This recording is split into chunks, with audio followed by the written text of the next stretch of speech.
My name is Cristiano Araújo.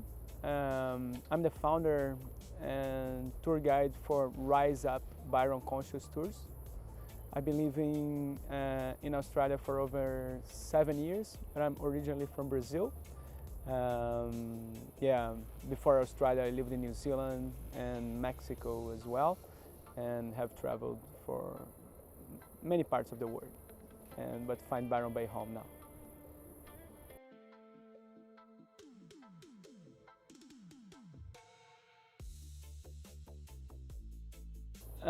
First time I heard about Nimbin was at a rainbow gathering in New Zealand, the World Rainbow Gathering in 2010.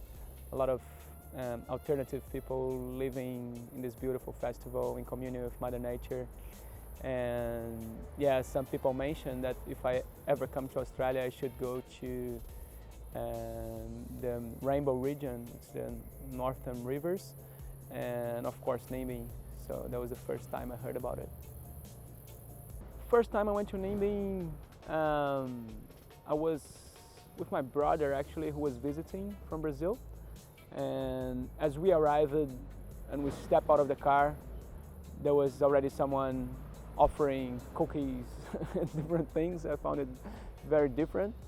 But as I chilled out a little bit and understood a little bit more about the people around, I found it nicer and nicer.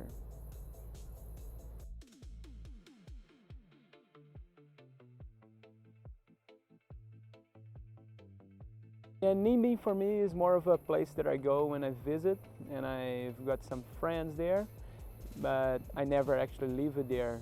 So I do understand a little bit of the vibe, but not as deep as a local would have. As a tour guide, I do take people there to experience Nimbin, but it's not actually a place that I lived before.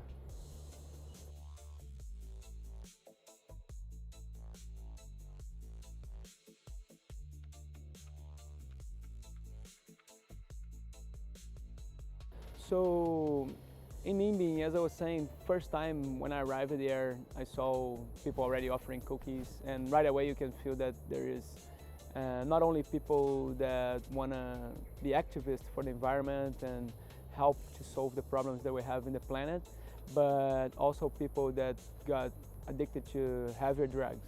You see people with heroin use and also ice, that's what I hear. And it's quite a bit of that happening there, unfortunately. But that's mostly people who got lost in the search for happiness, I guess. But there's still a lot of communities and amazing people around doing amazing work towards helping community and helping the planet in itself. So I think there is a bad side. I think people went over on the search for whatever they're searching for and got too deep into yeah, very heavy drugs, which it is something that you can feel the vibe sometimes, depending on which area you're going to and which person you're talking to.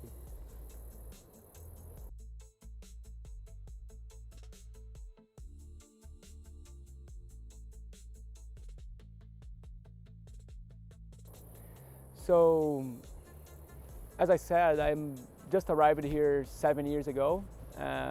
Being a foreigner and traveled for a long time, I heard a lot of stories about Nimbin, and I read a book as well about it.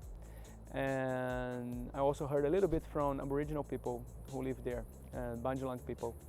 And what actually happened here there to create that settlement that attracts people from all over the world was in '73. There was a big festival called the Aquarius Festival. So this was after the Vietnam War. So there was hippies in the US and Europe, and of course people around Australia want to gather and do a festival to have a good time and play music and perform dances and arts and all that. And people spend a bit of time there. Apparently there was 5 to 10,000 people there. And after the festival was finished, of course the festival was unbelievable, was nice. And after the festival was finished, people were kind of, what about now? So what can we do? Should we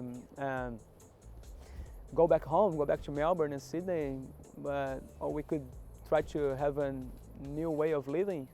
And people found a way of living in communion. So in the beginning, some people bought some land, and apparently they went to sell shares for people to live in this land. They went to the big cities and sold shares for people interested in coming and living this way of life. And apparently they sold 900 shares. So it was a community that was owned by 900 people at the beginning, which is called Tantable Falls, that still exists. You still can go there and can still see people living the same lifestyle as they had in the 70s. And before that, Nimbin never had that approach for people with an alternative mindset. It was a dairy, farmer area, logging area. So all the hippies came to Nimbin around that time. And since then, it changed the history of the whole Rainbow region or Northern Rivers. So it was a festival that stayed in history, and everybody that was part of it is very, very proud of it. And you can still see the effects of what was created back then, the seeds that were planted back then, how they're still germinating and reverberating through the history and through the life of all of us here in the Northern Rivers.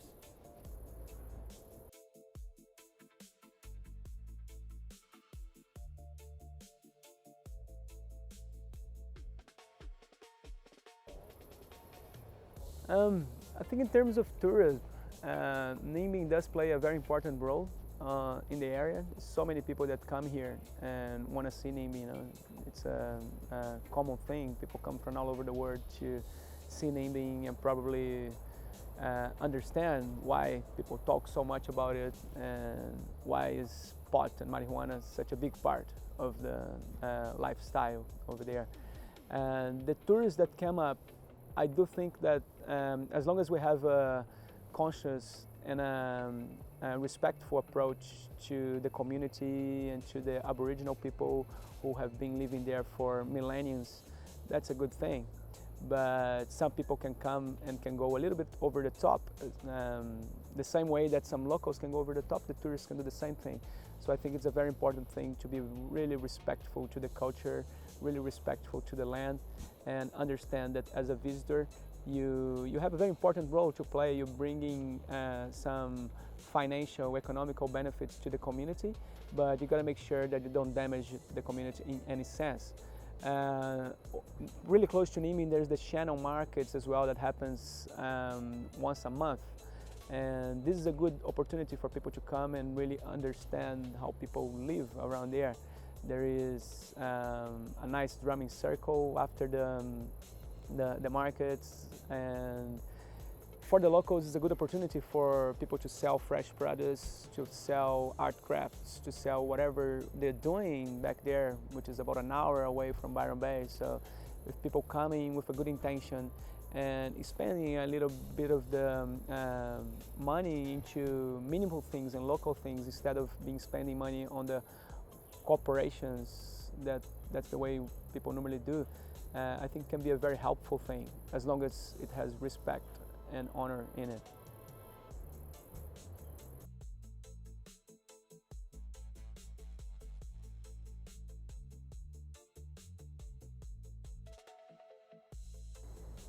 In my opinion, most people living here in the Northern Rivers, it's a common thing that we want to be self-sufficient and don't rely as much on the system out there. Doesn't mean that everybody managed to do so. Nowadays it's quite a hard thing to happen, but I do think that in the hinterland, in the Nimbin area, the Shannon, Bangalore, Main Arm, the Pocket, there's so many areas around where people have been living in MOs or multiple occupancy. People buy land together and they live in the same property, and we try to produce as much as they can, as much food as they can. I think in the old days probably was a little bit easier to do so. Not easier, but people would do it with less interference of the system. I think nowadays there's quite a lot of interference of the system, but there are a lot of people still trying to do so, even though we still rely on the system for many things. Now everybody's driving a car that's filled up with petrol, for example. It's kind of, you can't run away from that. But there's a lot of people trying to make their own food, produce their own art crafts, as I was saying, and sell it at the markets, for example, or sell it to the tourists in Nimbin. So there is a lot of people trying to have a self-sufficiency and becoming autonomous in the way of living that they choose. And because this is a process that has been happening since the 70s, you can see people that were raised in that mind frame. So people who were born in the area in the 70s, and nowadays they're already over 40 years old. So they have this very strong in their way of seeing life.